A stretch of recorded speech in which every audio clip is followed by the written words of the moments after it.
নবীর তরিকা দুনিয়া কায়েম করার জন্য মানুষ চেষ্টা করবে।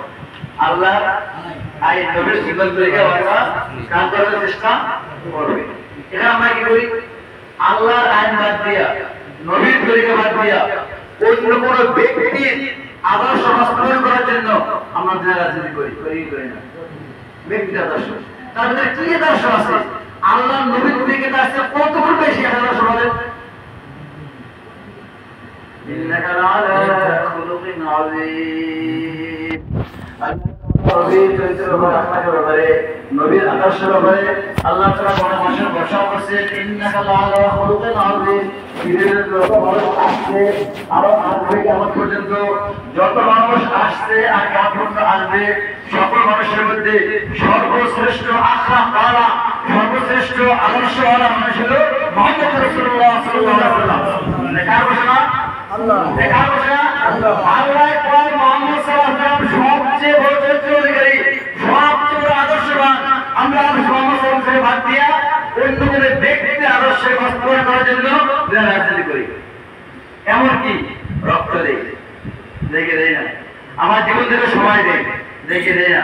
সেই ব্যক্তি একজন নগণ্য ব্যক্তি, রাসূল সাল্লাল্লাহু আলাইহি ওয়াসাল্লামের সামনে সে একজন নগণ্য ব্যক্তি। সেই নগণ্য ব্যক্তির আদর্শ বাস্তবায়ন করার জন্য আমার হাত থেকে, আল্লাহ তাআলা দেওয়া হাত থেকে আমি সময় দেই তার পিছনে আদর্শ বাস্তবায়ন করার জন্য। আল্লাহ তাআলা রক্ত থেকে, আমাদের রক্ত আল্লাহ তাআলা দিয়েছে, সেই রক্ত থেকে তাদের রক্ত দেই, দেখে দেয় না। রক্ত আমার জীবনের তাদের দিয়ে দেয়। আল্লাহ তাআলা বলেন, নবীর আদর্শ বাস্তবায়ন করার জন্য তুমি সময় দাও, নবীর আদর্শ বাস্তবায়ন করার জন্য তুমি রক্ত দাও, নবীর আদর্শ বাস্তবায়ন করার জন্য তুমি জীবন দাও। আল্লাহ তাআলা অন্য কোন নগণ্য ব্যক্তির আদর্শ বাস্তবায়ন করার জন্য আল্লাহ তাআলা কোন জায়গায় বলে নাই সেই ব্যক্তির আদর্শ বাস্তবায়ন করার জন্য তুমি সময় দাও, ওই ব্যক্তির আদর্শ বাস্তবায়ন করার জন্য তুমি রক্ত দাও, ওই ব্যক্তির আদর্শ বাস্তবায়ন করার জন্য তুমি জান দাও, জীবন দাও। কার জন্য কি করি বলেন? কার জন্য কি করি? কার জন্য কি করি?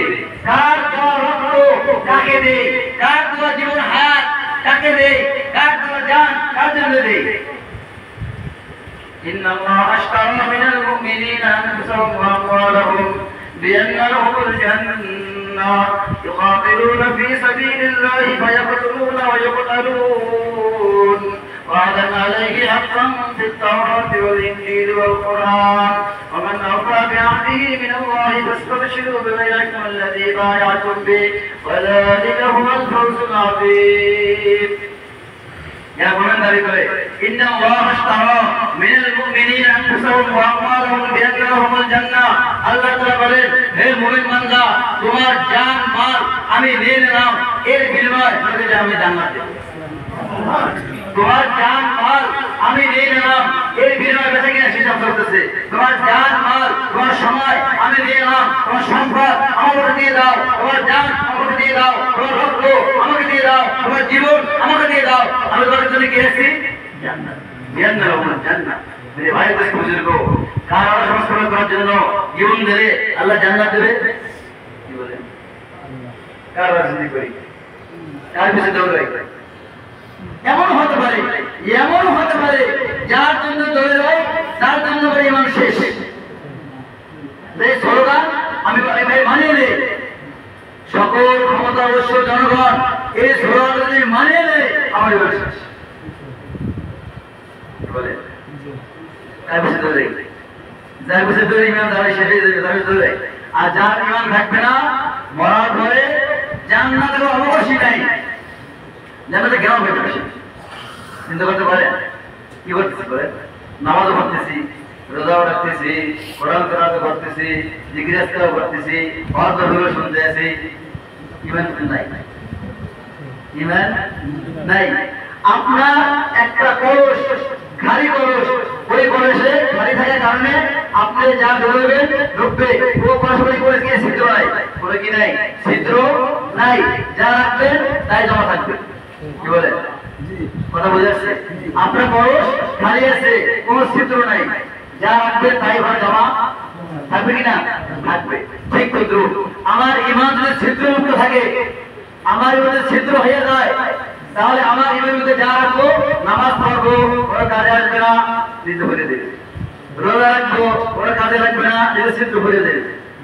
কোরআন তেলাওয়াত করবো, কোনো কাজে লাগবে না, নিজের ছিদ্র ভরে দেবে। জিকির আজকার করবো, নিজের ছিদ্র ভরে দেবে। হজ করবো, নিজের ছিদ্র ভরে দেবে। ঈমান হলো একটা কমপ্লিট পাত্র, যে পাত্র বই কিনে ছিদ্র নাই। বান্দা ঈমান ঠিক করছে, তার পাত্রটা শিরক মুক্ত হয়ে গেছে, তার পাত্রটা ছিদ্র মুক্ত হয়ে গেছে।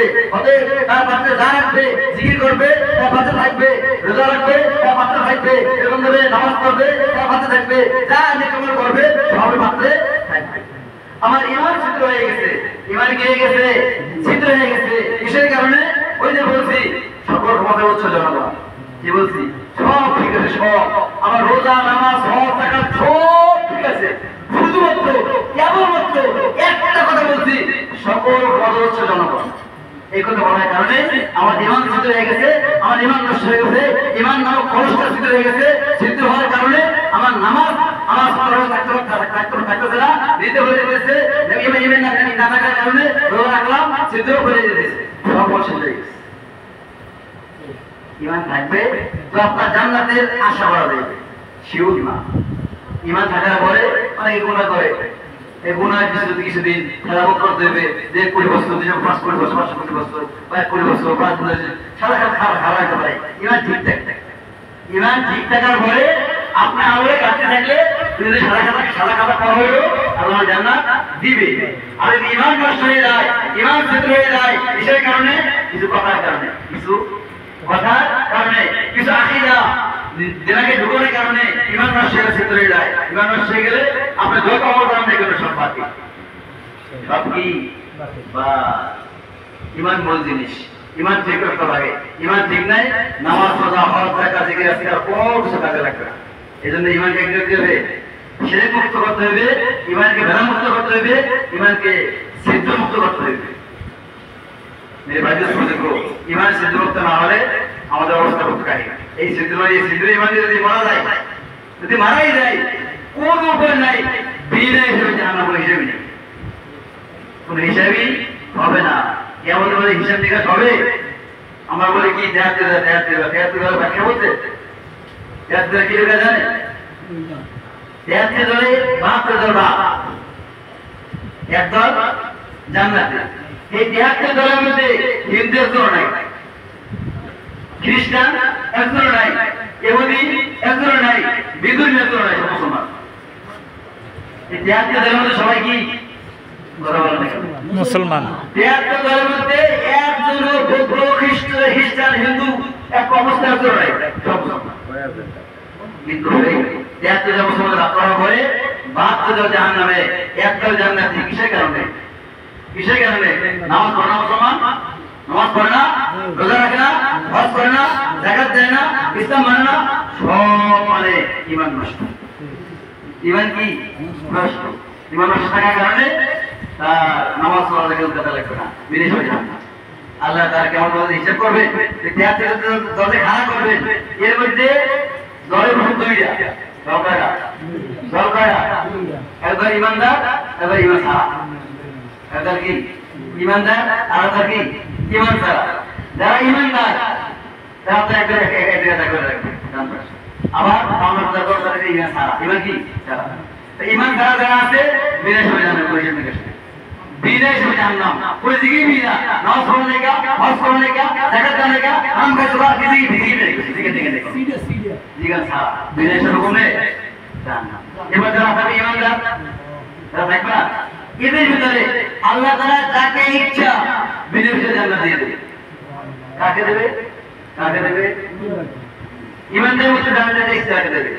ঈমানদের মধ্যে যাকে আল্লাহ বেশি বেশি প্রিয়, আল্লাহ বেশি কি প্রিয় বান্দা, তাকে কি বিদেশে জান্নাত দিয়ে দেবে। আর যারা বাকি থাকবে তাদের মধ্যে হিসেব নিতে শুরু হইবে। কারা কয় অবস্থা জাহান্নাম ভোগবে, এবার জান্নাত পাবে, হিসেব পড়ে। কথা বুঝে আসছে?